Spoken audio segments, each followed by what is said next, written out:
Have you ever thought of buying a franchise or currently own one or many? If so, this podcast is for you. Welcome to Franchise Euphoria, the podcast created and hosted by franchise attorney Josh Brown for the sole purpose of helping people find success through franchising.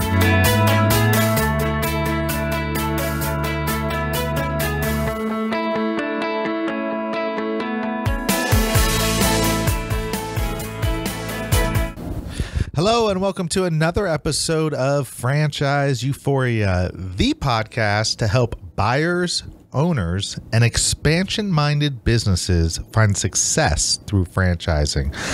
Josh Brown here, back for another tip of the day. And today we're going to talk about the importance of having franchisor support when you buy your franchise.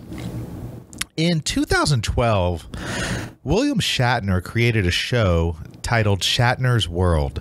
We just live in it. Throughout, Shatner delivers a larger-than-life performance complete with humor, storytelling, and musical selections. Through a variety of songs, jokes, and even some serious moments, you experience Shatner's life journey. Wildly popular, this performance is still in production and dates are selling out around the country. Perhaps most remarkably, though, it is a one-man show. Or is it? When you peek behind the curtain, you soon realize that this quote-unquote one-man show has a producer, lighting technician, sound technician, makeup artist, and countless others that all help in their own way to make the entire production work. To the marketers and outside world, this may be a one-man show, but in reality, it is anything but that. So what does this have to do with franchising? Quite a bit, actually. Let me explain. When you buy a franchise, federal law mandates that the franchisor provide you with a franchise disclosure document, often called an FDD. This long, confusing, boring, yet highly important legal document tells you a lot about the franchise system you are considering buying. Item number 2 of the FDD provides a buyer with background information on the business experience of the key personnel involved with the franchise. This is important. In any type of business, leadership is everything. And as a prospective franchisee, it is critical that you know who the leaders are and where they've been. You're essentially going to invest in the processes, systems, and track record created by the franchise executives and directors. If they're not successful, you won't be successful either, and their past can say a lot about their potential. When reviewing item number 2, be careful to note how many of the executives are new to the franchise or new to franchising altogether. If you're looking at a board full of rookies, then you may not be buying the type of leadership that can guide you to success. They've still got a learning curve, and you don't want to get caught in the middle of it. In addition, if any of the executives have a history that includes other franchises, look into those. There's a reason they left those other franchise businesses. Be sure it isn't because their past franchises headed south, went bankrupt, closed for business, or had other legal trouble. As you review the board and executives, also take into consideration the model of the franchise and how much franchisor involvement there will be. If the franchise system is simple, then it may not require a big executive staff. So don't expect more than what's reasonable. But on the flip side of that coin, if the franchise concept is more complicated, or if the units are numerous and widespread, then the franchise should have sufficient staff to handle it all. In other words, make sure that the number of hands in the kitchen coincides with the size and complexity of the franchise model. Don't be like most people and skim over this section in a haste to get to the quote-unquote really important sections on fees, territories, litigation, etc. These sections are important, no doubt, but so too is the background and experiences of the people who have built and continue to manage the franchise that you may invest your life savings in. The sad truth is that many are just that, a one-man show. Despite the growth, despite the success, the entrepreneur turned franchisor never built a supporting team to help carry the load. So what does this mean for you, the possible buyer? Well, in part, it means you have to be very careful and dig deep before you make up your mind to purchase.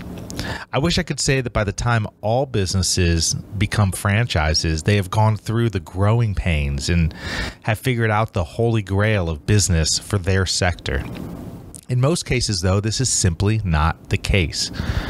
Marketing systems change and evolve. Operations and efficiencies change with time. And management is usually in flux. You should never be sold before you understand what you are buying. To understand what you are buying, you must dive deep into the business.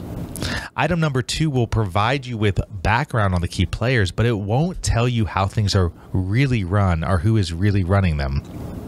It is incredibly important that you have a crystal clear understanding of your franchisor's management structure before you buy. Below are 5 questions to ask the franchisor to help get clear on this.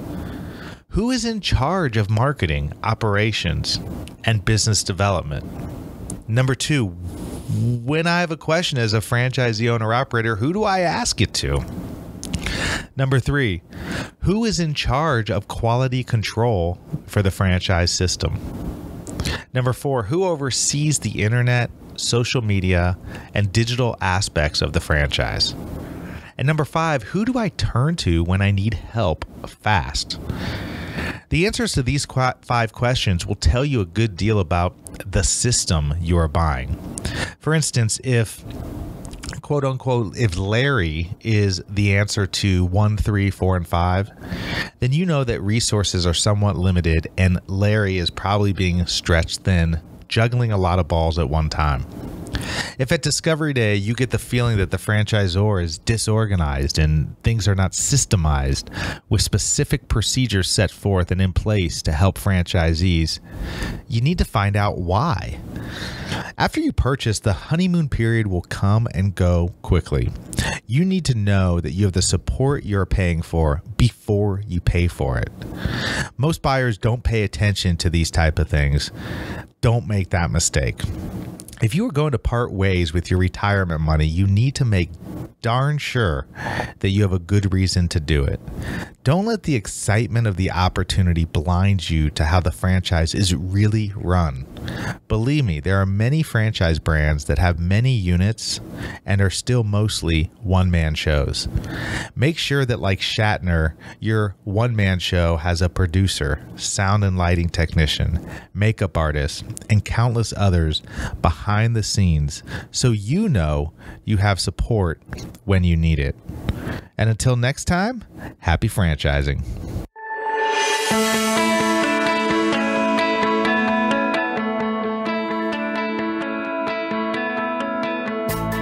Thanks for being with us today on the Franchise Euphoria podcast. If you enjoyed this episode, please be sure to go to iTunes and provide a review.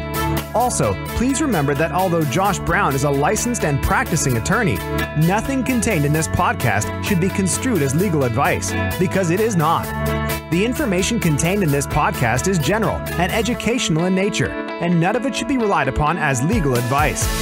That being said, if you have questions for Josh and would like to contact him, please email him at josh@franchiseeuphoria.com. Thank you so much for listening, and we hope you tune in to our next weekly episode.